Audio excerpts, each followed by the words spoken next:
All right, welcome back everybody. In this video we're going to be talking about material from Unit 1, Section 11 of AP Calculus, defining continuity at a point.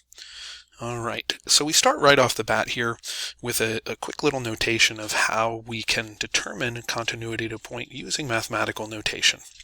So it says here a function y equals f of x is continuous, and there's three different characteristics here. The vast majority of the time we're talking about interior points, but at an interior point C, if the limit as x approaches c of the function is equal to f of c, then a function is continuous at that point. For the second and third here, we're talking about the specific cases, left endpoint, right endpoint. Now, since we're talking about a left endpoint, the function does not exist to the left of the left endpoint. So to talk about the limit from the left doesn't really make sense, which is why in our notation here we focus on the limit as x approaches a from the right has to be the same as f of a, and for the right endpoint, same thing, only in reverse. With the right endpoint, there's no function to the right of it, so we are only talking about the limit as it approaches from the left.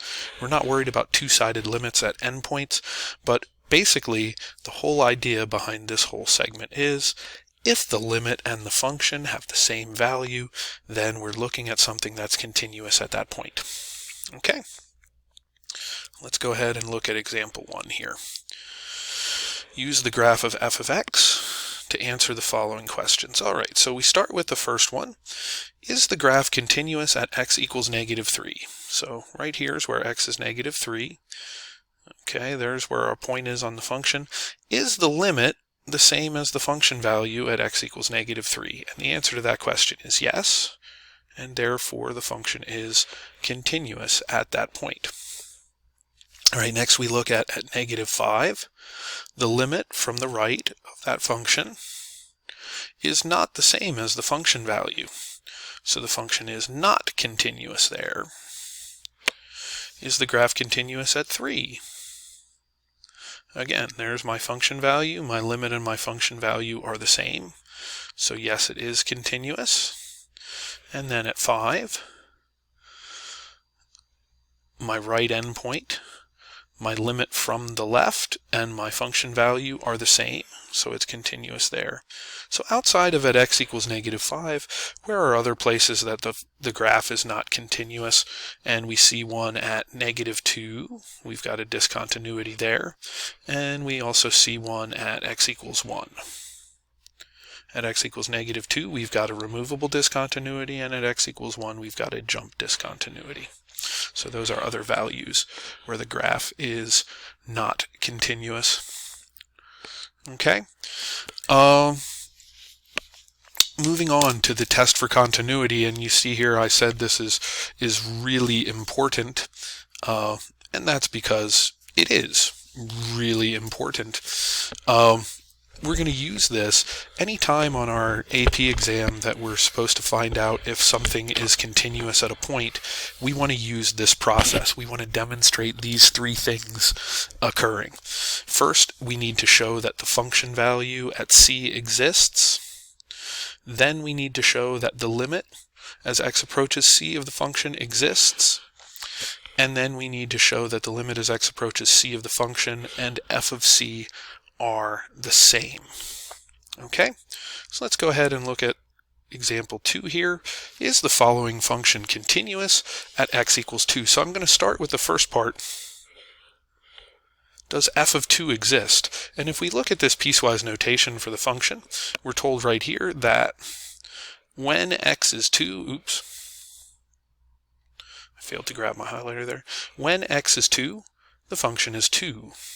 So, does f of 2 exist? Yes, f of 2 exists. I'm going to write in parentheses here, and equals 2. So we've taken care of the first part of our test for continuity. We've seen that f of c exists. The next part we need to take care of is, does the limit as x approaches 2 of f of x exist? And for that we're going to use the top branch of this function, and so we want to find out what the limit as x approaches 2 of f of x is. And so the behavior of this function everywhere where x isn't equal to 2 is the top branch of this piecewise function. So what we're really doing here is finding the limit as x goes to 2 of x squared plus 4x minus 12 all over x squared minus 4. And we end up with, if we try to evaluate that by substituting, we end up with a 0 over 0 indeterminate form. So I'm going to go ahead and factor the numerator and the denominator here. Denominator is x plus 2 times x minus 2, and the numerator is x plus 6 times x minus 2, and so the x minus 2's can cancel from both the numerator and denominator, and so this is equal to the limit as x goes to 2 of x plus 6 over x plus 2, which is 2 plus 6 over 2 plus 2, over 4, which is 2. So we've met that characteristic. So limit as x approaches 2 of f of x exists. And then the third part of our test,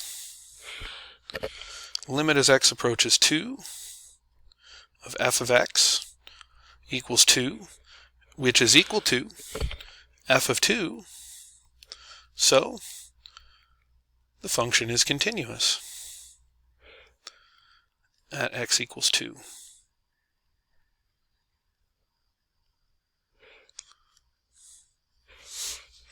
All right. All right, moving on. Example 3. Find the value of k that makes the following function continuous at x equals 3. So again, we can go through this three-step test for continuity in order to determine the value of k here. So step 1, does the function exist?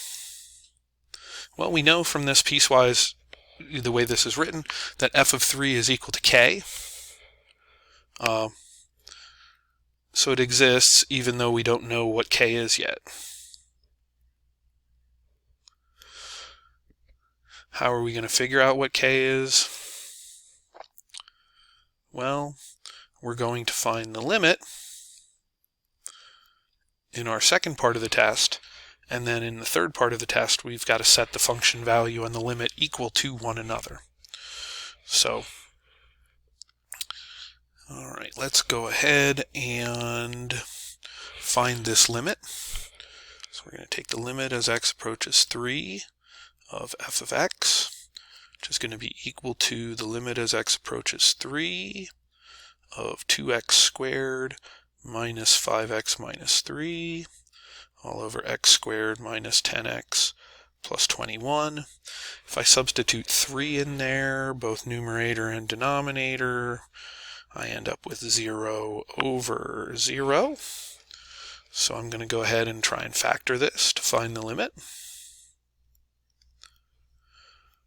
The denominator factors as x minus 3 times x minus 7. And the numerator, I know x minus 3 has to be a factor since when I substitute 3 in, it makes that numerator equal to 0, which makes it easier for me to find the other factor. That's going to be 2x plus 1. And again, much like we've done hundreds of times now, maybe not hundreds, but we're getting pretty close to hundreds, we're going to cancel out that common factor. And so this is equal to the limit as x goes to 3 of 2x plus 1 over x minus 7. We substitute 3 in for x now, and we end up with negative 7/4. Okay, so in order for the function to be continuous,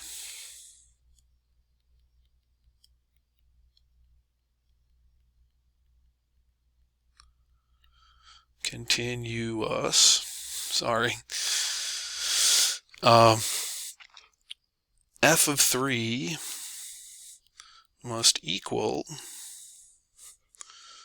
limit as x goes to 3 of f of x. So k has to equal negative 7/4 in order to make this function continuous at x equals 3. All right, that's the end of our lesson for today. For those of you who are my students, there are a handful of practice problems at the bottom here for you to practice a little bit, and then a reminder of my AP assignment that you're going to want to complete. Okay, so we'll see everybody next time when we move into section 1.12 of the course. Have a great rest of your day, everybody, and I'll see you next time.